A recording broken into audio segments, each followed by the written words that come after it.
Transfer.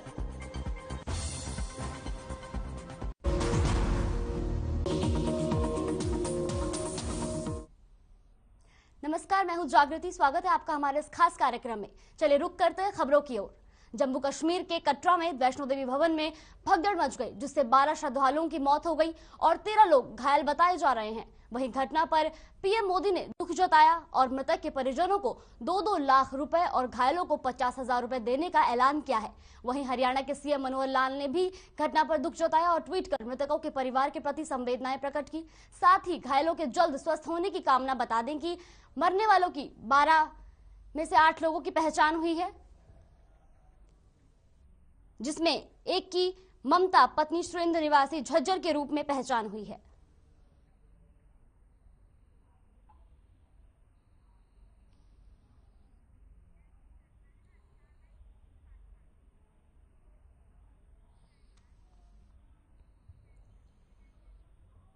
नवनियुक्त मंत्री कमल गुप्ता हिसार पहुंचे, जहां कार्यकर्ताओं ने उनका जोरदार स्वागत किया। वहीं कमल गुप्ता ने कहा कि मंत्री पद की शपथ लेने के बाद उनकी प्राथमिकता सफाई और समयबद्धता रहेगी। उन्होंने कहा कि पंचकुला निगम में औचक निरीक्षण किया, जहां पर बहुत सारे कर्मचारी गैर हाजिर मिले, जिसके लिए उन्होंने उनकी एक दिन की सैलरी काटने के आदेश दिए। साथ ही उन्होंने सभी उच्च अधिकारी और कर्मचारियों से निवेदन किया कि सभी अपनी ड्यूटी को ड्यूटी समझें और सुबह 9 बजे अपने कार्यालय पहुंचे और 5 बजे तक जनता के कार्य करें। इससे भ्रष्टाचार भी कम होगा।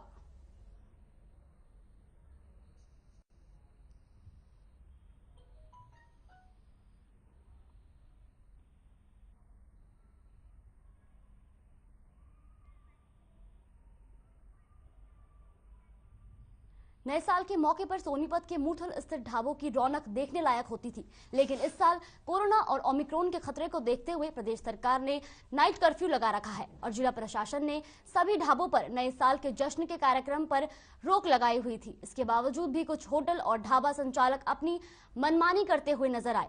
नाइट कर्फ्यू के बाद भी कई ढाबे खुले मिले। हालांकि सोनीपत मूर्थल थाना पुलिस ने कड़ी मशक्कत के बाद ढाबों को खाली भी कराया और ढाबा संचालकों पर कड़ी कार्रवाई के संकेत भी दिए। नए साल के जश्न में लोगों ने भी जमकर उत्पात मचाया।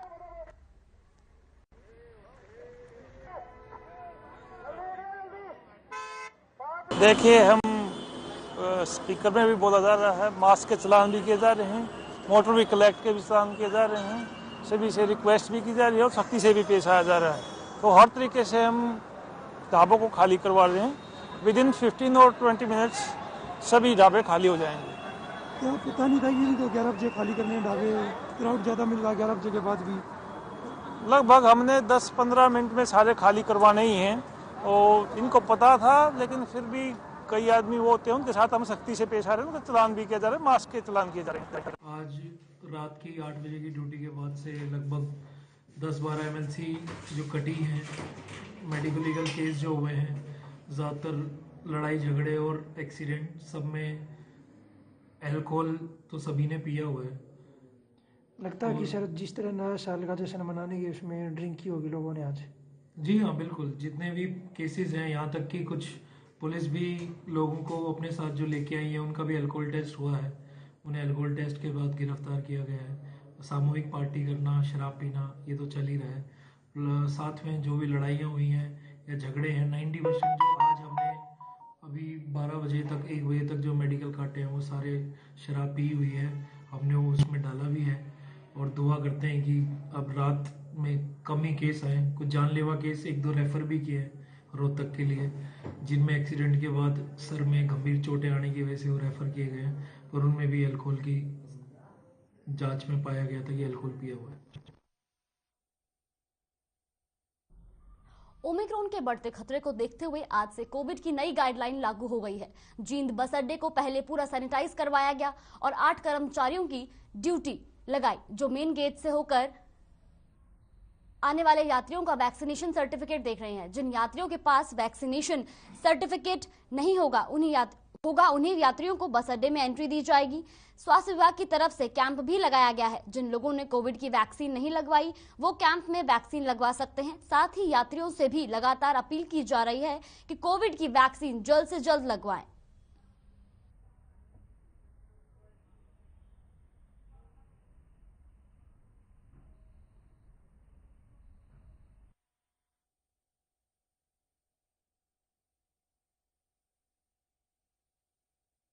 ओमिक्रॉन खतरे के वेरिएंट को मद्देनजर रखते हुए सरकार ने जो गाइडलाइन जारी की हैं उनकी गाइडलाइनों का पूर्ण रूप से पालन किया जा रहा है। वैक्सीनेशन हो रही है और बस स्टैंड परिसर के अंदर मास्क संबंधी बातों का भी ख्याल रखा जा रहा है और सभी सवारियों को मास्क के लिए प्रेरित किया जा रहा है। प्रत्येक गाड़ियों के अंदर चेकिंग की जा रही है और साथ ही दोनों मेन गेटों के ऊपर भी होर्डिंग लगाए जा रहे हैं जो जिनके ऊपर सरकार की गाइडलाइन पूर्ण रूप से लिखी हुई है। जिन्होंने वैक्सीन लगवाई है बस स्टैंड पर बगैर टिक्के के किसी भी यात्री की एंट्री नहीं होने दी जाएगी और हमने आज से दोनों गेटों पर हमारे कर्मचारी लगा दिए गए हैं। वहां पर उनके नाम व पते लिखे जाते हैं और उसके बाद में उनको एंट्री करने दी जाती है। और बसों में भी हमने मास्क की बार बार अनाउंसमेंट किया जा रहा है और यहाँ पर भी स्वास्थ्य विभाग की तरफ से टीकाकरण का अभियान हमारे बस स्टैंड परिसर में किया गया है।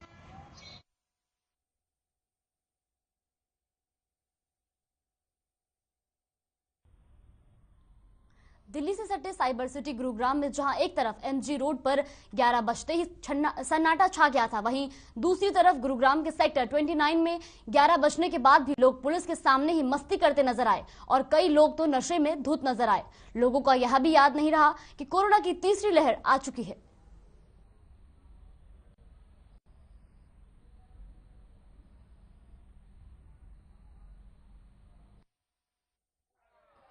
देखिए, जैसे हमने पहले ही सारे क्लब्स वालों को सबको हिदायत दे दी थी कि भाई 11 बजे नाइट कर्फ्यू लगना है, तो उससे पहले ही आप 10 बजे की एंट्री बंद करवा दी थी। 10:30 बजे हमने सबको क्लोज करा दिया है। अब जो यहाँ पे पब्लिक है जो भी निकली है क्लब से, पब से और उसके बाद में मॉल्स वगैरह से, उन सबको हम धीरे धीरे यहाँ से भेज रहे हैं कि अपने अपने घर चले जाइए और अपने जिस भी साधन से आए हैं, जो भी गाड़ी से आए हैं या कैब से आए हैं, वो यहाँ से चले जाए और उसी की हम पालना करवा रहे हैं। नाइट कर्फ्यू की बिल्कुल पालना सख्ती से करें। I just miss why this curfew has happened. Why? I want to go there to let this corona go away. We enjoyed a lot. Wish you all a happy new year.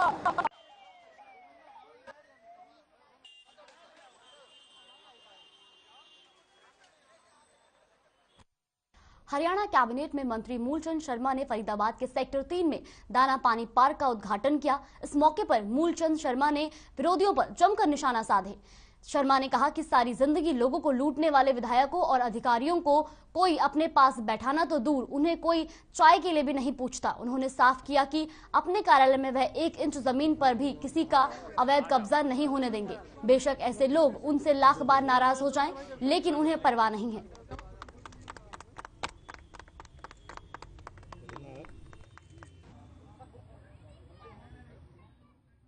मैं सभी को नववर्ष की बहुत बधाई 2022 की।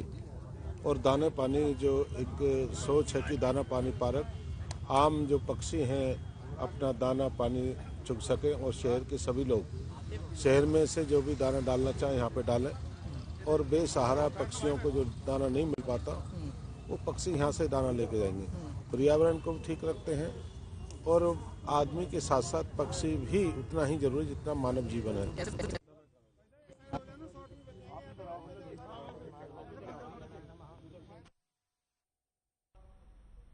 हरियाणा परिवहन कर्मचारी संघ की तरफ से यमुनानगर बस स्टैंड पर नववर्ष बधाई समारोह का आयोजन किया गया। इस कार्यक्रम में मुख्य अतिथि के रूप में यमुनानगर विधायक घनश्याम दास अरोड़ा और जिला अध्यक्ष राजेश चपरा भी मौजूद रहे। नववर्ष के पहले दिन हवन यज्ञ का आयोजन किया गया, जिसमें सब ने आहुतियां डाल देशवासियों और यमुनानगर वासियों के लिए सुख समृद्धि की कामना की और नववर्ष की बधाई भी दी। वहीं इस मौके पर यमुनानगर निगम के डिप्टी मेयर रानी कालड़ा के साथ साथ कर्मचारी संघ के सभी पदाधिकारी भी उपस्थित रहे।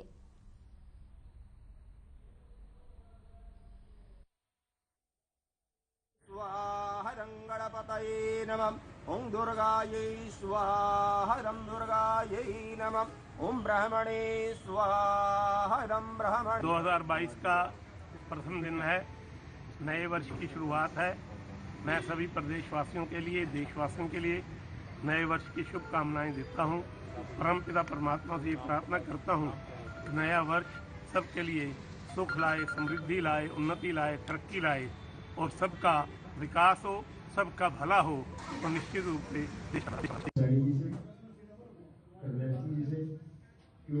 के विधायक जी का स्वागत करें।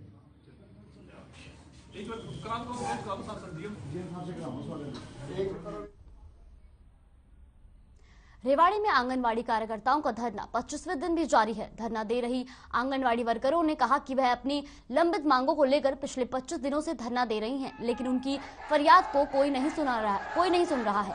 उन्होंने कहा कि सरकार ने जो घोषणा उनके लिए की है वह उनके लिए नाकाफी है। उनका कहना है कि सरकार उन्हें सरकारी कर्मचारी घोषित करे ताकि वे अपने परिवार का पालन पोषण आसानी से कर सके।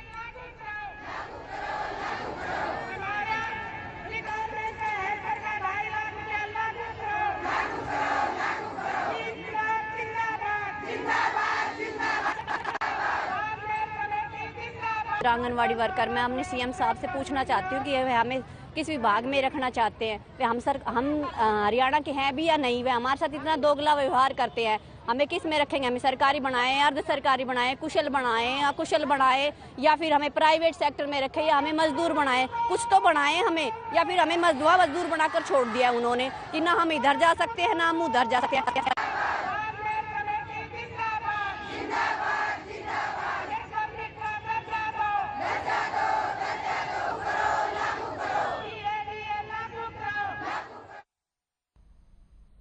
खबर फरीदाबाद के बल्लभगढ़ से है, जहां लहनडोला गांव में सुबह गोबर उठाने जा रही महिला को तेज गति से आते डंपर ने कुचलकर मौत के घाट उतार दिया। इस हादसे में स्थानीय पार्षद को भी चोट लगने के समाचार हैं, जिससे हादसे से गुस्साए लोगों ने रोड को जाम कर दिया। वहीं मौके पर पहुंची पुलिस ने शव को पोस्टमार्टम के लिए बादशाह खान अस्पताल की मोर्चरी में रखवा दिया और गाँव वालों को आश्वासन दिया कि दोषी को जल्द गिरफ्तार किया जाएगा।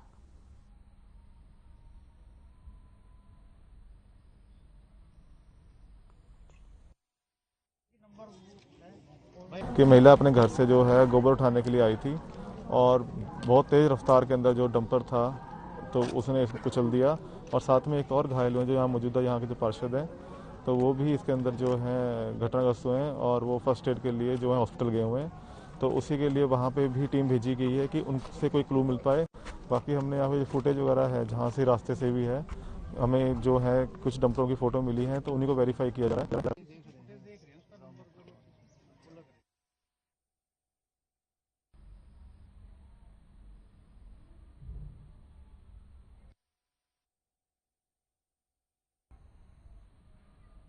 पानीपत के रहने वाले गर्व बजाज अपने दोस्तों के साथ रात के नया साल मनाने के लिए मूर्थल के लिए निकल गया था, लेकिन जिस कार में सभी दोस्त जा रहे थे वे कार सड़क पर खड़े कैंटर से जा टकराई। इस हादसे में गर्व के सर पर चोट आने से उसकी मौके पर ही मौत हो गई, जबकि उसके दो दोस्त गंभीर रूप से घायल हो गए, जिन्हें इलाज के लिए अस्पताल में भर्ती कराया गया।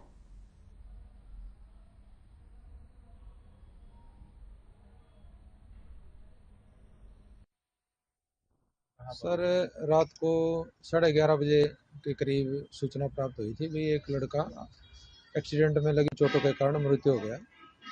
तो हमने अपने एरिया में छानबीन की तो वहाँ पता लगा भी एक कैंटर खड़ा हुआ था, उसमें इनकी गाड़ी लगी है। लापरवाही से उसने खड़ा कर रखा था सड़क के बीच में, तो उसमें लगने के कारण इंजर्ड हो गया। ये फिर यहाँ ब्रॉड डेड आया था। ये जो लड़के थे गाड़ी में ये कहाँ गए हुए थे? ये मुरथल सेलिब्रेट करने के लिए जा रहे थे, मुरथल ढाबे पर अपना खाना वगैरह खाने के लिए जा रहे थे दोस्त मिलके। तो इनमें 2 जनों को चोट।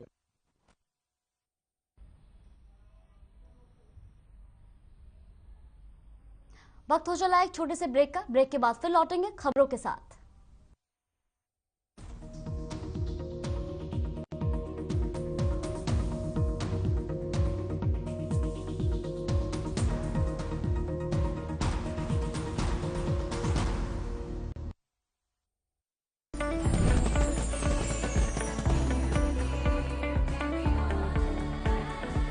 मैं रमेश सोरण खानक डाडम स्टोन क्रशर एसोसिएशन की तरफ से सभी प्रदेशवासियों को नए साल की शुभकामनाएं देता हूं।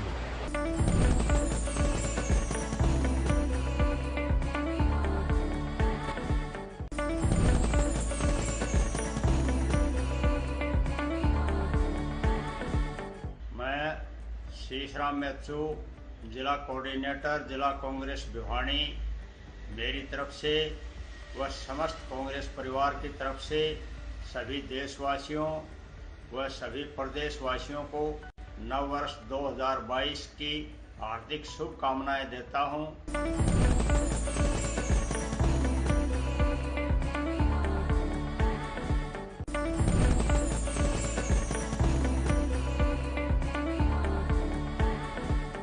आप सभी को नव वर्ष, लोहड़ी और मकर संक्रांति की बहुत बहुत शुभकामनाएं। ईश्वर से प्रार्थना है कि सबके जीवन में खुशहाली लाए नव वर्ष।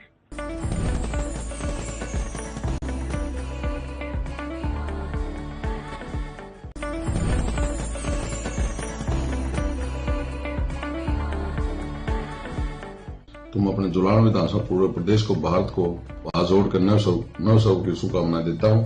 भगवान सुख शांति समृद्धि बनाए रखे और पूरे हरियाणा में, भारत में, पूरे प्रदेश में, तो जुलान विधानसभा में सुख शांति बनाए रहे। बहुत अच्छा 2022 का बहुत ही अच्छा साल मनाया जाए।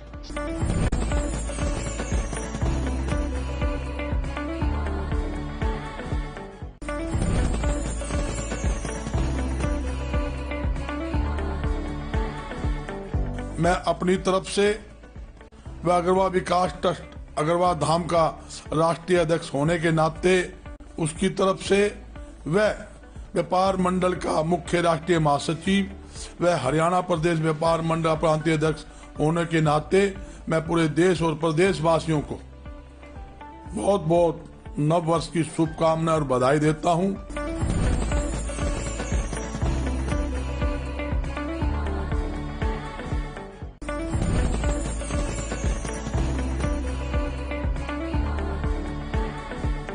सबसे पहले तो आपके चैनल के माध्यम से सभी देशवासियों को और प्रदेशवासियों को मैं नए साल की शुभकामनाएं देना पसंद करूंगा। और उसके साथ साथ मैं एक चीज़ और रखना चाहूंगा कि नया साल का मतलब होता है कि हम कुछ नया करें। और जैसे कि अभी चंडीगढ़ आप सभी ने देखा है, पूरे देश ने देखा है कि जिस तरह से बदलाव किए कि यहाँ पे लाइन लिखी जा रही है कि स्पष्ट रूप से जो सरकारें पहले से स्ट्रक्चर पे चलती आ रही थी, ढर्रे पे चलती आ रही थी, उसको तोड़ करके उसको ब्रेक करके लोगों ने एक निर्णय लिया है आम आदमी पार्टी का, यानी कि आम आदमी की लड़ाई का। तो इस राजनीतिक आगाज के लिए मैं उम्मीद करता हूँ कि पूरा देश इस चीज़ को समझेगा और नई करवट लेगा।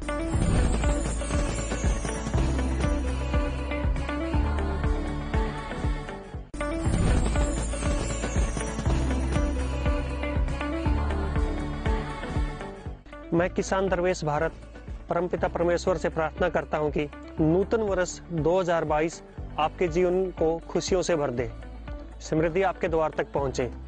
विशेष रूप से मैं युवाओं से आह्वान करता हूं कि इस नव वर्ष पर हम संकल्पित होकर ऋषि परंपरा और जैविक कृषि परंपरा से जुड़े।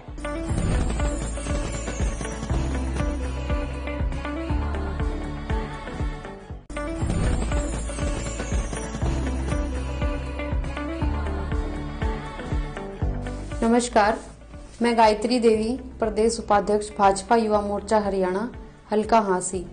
नव वर्ष पर मैं सभी देशवासियों को, प्रदेशवासियों को, मेरे हांसी हल्का वासियों को नव वर्ष की शुभकामनाएं देती हूं कि ये नव वर्ष आपके जीवन में सुख समृद्धि लेकर आए। आपका ये नव वर्ष मंगलमय हो।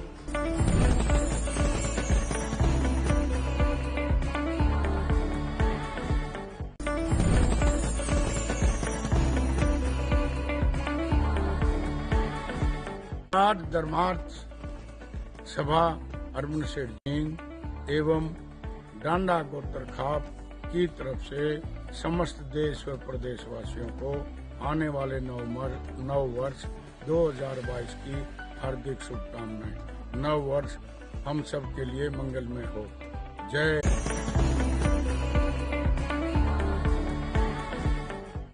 आप सभी देशवासियों को, प्रदेशवासियों को नव वर्ष 2022 की बहुत बहुत शुभकामनाएं। इतनी शुभकामनाएं कि तब सारे जने इतने आगे बढ़ो, हमने उल्टे पकड़ जाने पड़ो। राम राम, जय हिंद, जय भारत, जय हरियाणा।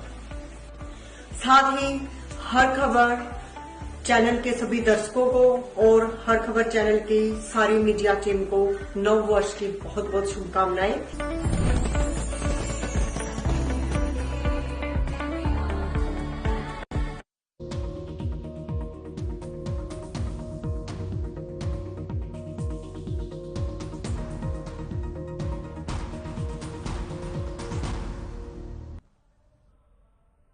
ब्रेक के बाद एक बार फिर स्वागत है आपका। इस वक्त की बड़ी खबर आ रही है तोशाम से, जहां पहाड़ खिसकने से बड़ा हादसा हो गया है। बड़ी खबर तोशाम से, जहां पहाड़ खिसकने से बड़ा हादसा हो गया है। पहाड़ के नीचे दबे आधा दर्जन मजदूर, जहां खनन विभाग भी बचाव कार्य में जुट गया है। वहीं बड़ी खबर तोशाम से, जहां पहाड़ खिसकने से बड़ा हादसा हो गया है। डांडम गांव की माइंस में ये बड़ा हादसा हुआ है, जहां पहाड़ के नीचे आधा दर्जन मजदूर दब गए हैं। वहीं खनन विभाग भी अब बचाव कार्य में जुट गया है। सीएम मनोहर लाल ने भी इस खबर पर दुख जताया है। बड़ी खबर तोशाम से, जहां पहाड़ खिसकने से बड़ा हादसा हुआ। डांडम गांव की माइंस में यह हादसा हुआ है। पहाड़ के नीचे करीबन आधा दर्जन मजदूर दब गए हैं। वहीं खनन विभाग भी अब बचाव कार्य में जुट गया है। सीएम मनोहर लाल ने भी इस हादसे पर दुख जताया है। बड़ी खबर तोशाम से, जहां पहाड़ खिसकने से बड़ा हादसा हुआ है। डांडम गांव की माइंस में हादसा हुआ है। पहाड़ के नीचे आधा दर्जन मजदूर दब गए हैं। वहीं अब खनन विभाग भी बचाव कार्य में जुट गया है। सीएम मनोहर लाल ने भी इस हादसे पर दुख जताया है।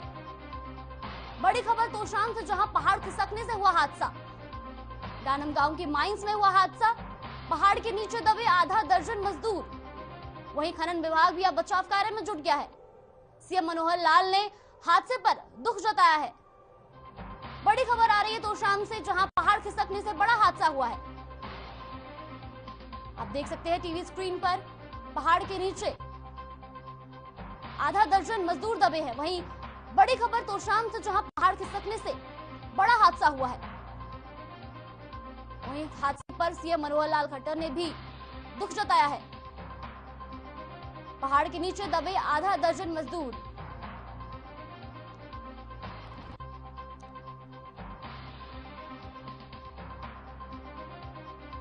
वहीं इस पूरी खबर में ज्यादा जानकारी के लिए हमारे साथ जुड़ गए हैं तोशाम से अनुपम। अनुपम, क्या है अब तक की पूरी जानकारी? जी हाँ, जो हादसा, हेलो। हाँ जी अनुपम। जी हाँ, ये हादसा करीबन 9 बजे के आसपास पहाड़ में चट्टाने खींचने की वजह से हुआ है। इसमें अभी तक 2 लोगों की मौत की पुष्टि हो चुकी है। बचाव व राहत कार्य जोरों पे है। जी, तो अभी तक कितने लोगों को रेस्क्यू किया जा चुका है? जी हाँ, अभी तक 4 लोगों को रेस्क्यू किया गया है, जिसमें से 2 लोगों की मौत की पुष्टि की गई है और 2 व्यक्ति घायल हैं। क्या अंदाजा लगाया जा रहा है अभी कितने और मजदूर वहां नीचे दबे हैं? जैसा कि आसपास के लोगों से पता करने से पता चला है कि उस समय करीबन 10 से 12 लोग यहाँ खनन का कार्य कर रहे थे। उसमें से 4 लोगों को अभी निकाल लिया गया है और बाकी अभी बचाव कार्य जारी है। जी, प्रशासन इस वक्त क्या कर रहा है वहां पर? कौन कौन लोग इस वक्त मौजूद है वहां पे? क्योंकि बचाव कार्य वहां पर, ये रेस्क्यू जो कार्य है वहां पे चल रहा है, तो कौन कौन लोग वहां पे मौजूद है इस वक्त? भिवानी के टीसी और एसपी और पूरा प्रशासन और राहत कार्यों में लगा हुआ है। कृषि मंत्री जेपी दलाल और भिवानी लोकसभा सांसद धर्मवीर सिंह भी घटनास्थल का दौरा लेकर जायजा ले चुके हैं। जी, बहुत बहुत शुक्रिया आपका अनुपम, तमाम जानकारी के लिए। बड़ी खबर तोशाम से, जहां पहाड़ खिसकने से बड़ा हादसा हो गया है। वहीं अब सीएम मनोहर लाल ने भी इस हादसे पर दुख जताया है। बड़ी खबर तोशाम से, जहां पहाड़ खिसकने से हुआ हादसा। डांडम गांव की माइंस में यह हादसा हुआ है, जहां पहाड़ के नीचे आधा दर्जन मजदूर दबे होने का भी। वहीं सीएम मनोहर लाल ने भी इस हादसे पर दुख जताया है। बड़ी खबर तोशाम से, जहां पहाड़ खिसकने से हुआ हादसा। डांडम गांव की माइंस के नीचे हादसा।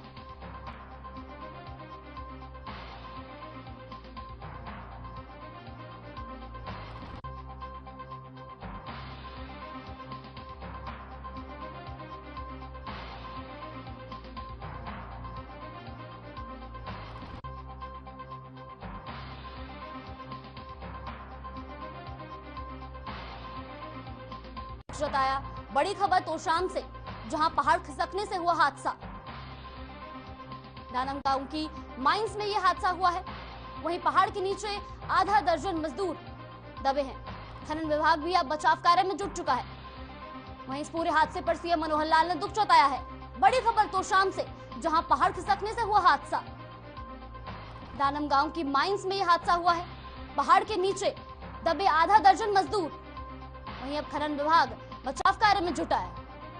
सीएम मनोहर लाल ने हादसे पर दुख जताया है। बड़ी खबर तोशाम से, जहां पहाड़ खिसकने से यह हादसा हुआ है। वहीं डानम गांव की माइंस में यह हादसा हुआ। पहाड़ के नीचे दबे आधा दर्जन मजदूर। खनन विभाग भी बचाव कार्य में जुटा। सीएम मनोहर लाल ने हादसे पर दुख जताया। बड़ी खबर तोशाम से, जहां पहाड़ खिसकने से हुआ हादसा। वहीं रेस्क्यू जारी है। पहाड़ के नीचे दबे आधा दर्जन मजदूर। खनन विभाग बचाव कार्य में जुटा है। वहीं सीएम मनोहर लाल ने भी अब इस हादसे पर दुख जताया है। तो शाम से यह खबर है, जहां पहाड़ खिसकने से हादसा हुआ। वहीं बताया जा रहा है कि तकरीबन 12 लोग, 12 से ज्यादा मजदूर वहां मौजूद थे, जिसमें रेस्क्यू जारी है। तो शाम से बड़ी खबर, जहां पहाड़ खिसकने से हुआ हादसा, वहीं पहाड़ के नीचे दबे आधा दर्जन मजदूर। खनन विभाग भी अब रेस्क्यू में जुटा। बड़ी खबर तो शाम से, जहां पहाड़ खिसकने से हुआ हादसा। फिलहाल के लिए बस इतना ही। देश और दुनिया की तमाम बड़ी खबरों के लिए देखते रहिए हर खबर हरियाणा।